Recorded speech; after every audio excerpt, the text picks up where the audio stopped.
Hello lovers of indie games, today we'll be talking about a newly released game and one I'm really excited about as it's been on my wishlist for a while, Contraband Police, an open world action simulator where you take over control at a border crossing after the last person in charge was caught allowing smugglers through, and it's down to you to change the system.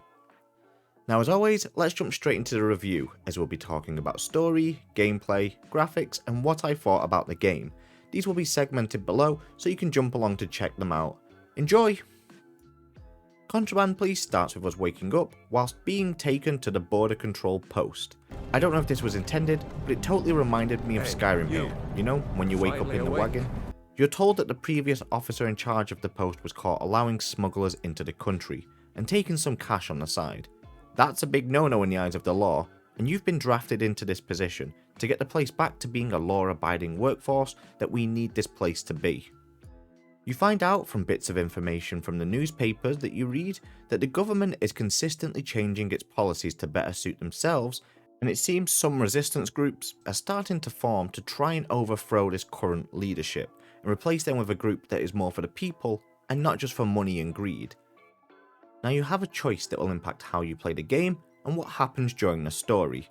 Do you choose to stay true to the motherland and stick to the values that have been passed down to you, that is never let anyone through with contraband and stop anyone trying to help those in need of your country? As, let's be honest, the news says everything is fine, so why would they lie? Or do you follow in the steps of the previous commander of the Border Watch and start allowing people through that might be getting goods to family members or trying to escape a war-torn country? The way you play the game will start to affect the way the story develops.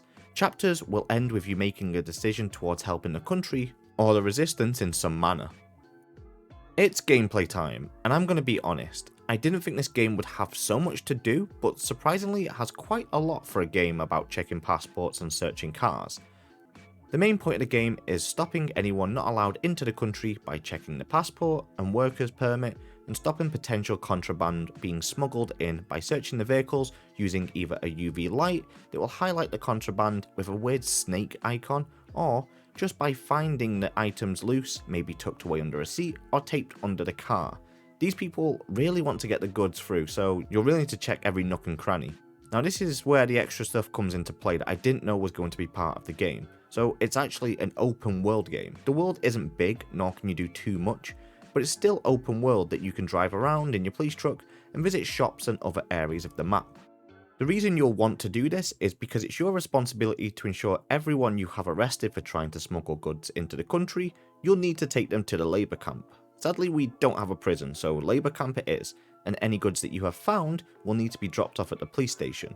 Both of these activities will provide you with money that you can use to upgrade the border control post. These upgrades can be things like your sleeping quarters that give you more health and perception, the storage locker so you can store more contraband before having to drop it off at the police station, or you can get more guards to protect the crossing from resistance attacks.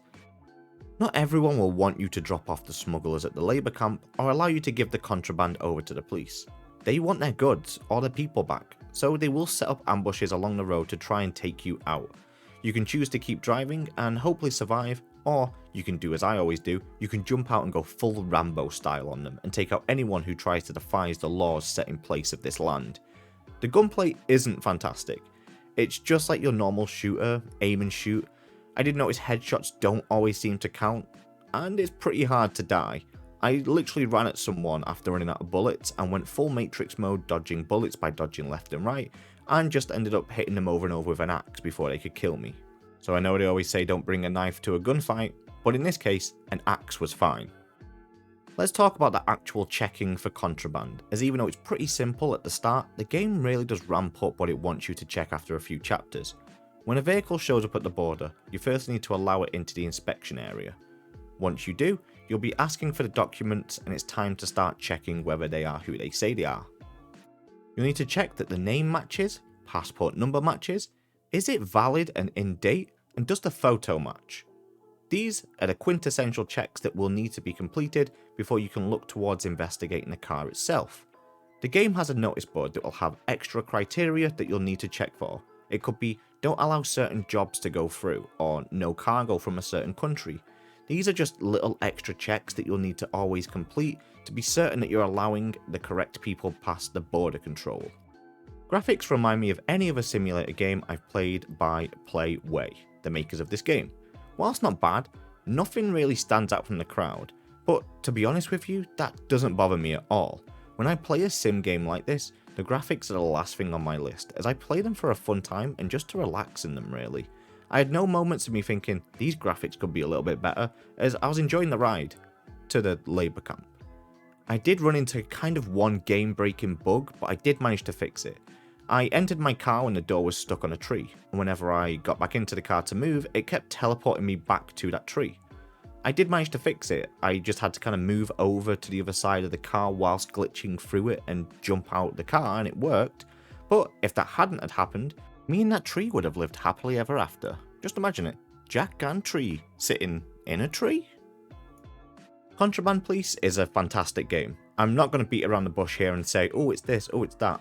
I enjoyed every moment of the game I've played so far, and will continue to do so. It's just so relaxing to take your time to search the vehicle, and then double check or even triple check some things to make sure that what you're doing is correct. I ended up sticking true to the country and the current government.